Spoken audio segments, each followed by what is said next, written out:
இருப்பா ஸ்டடி அந்த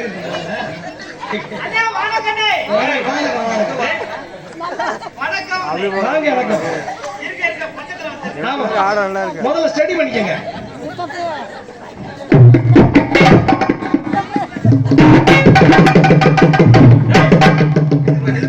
முதல்ல ஸ்டடி பண்ணிக்கங்க, அப்புறம் பேசுவோம்.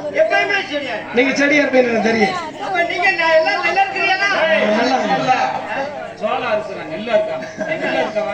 நல்லா இருக்கிறாங்கன்னு கேட்டேன். உங்க நாலு வார்த்தையை வெளுத்து உம்புடு.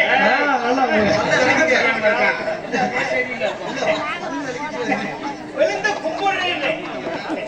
அப்போ உங்க எல்லாத்தையும் வெளுத்து உம்புடு.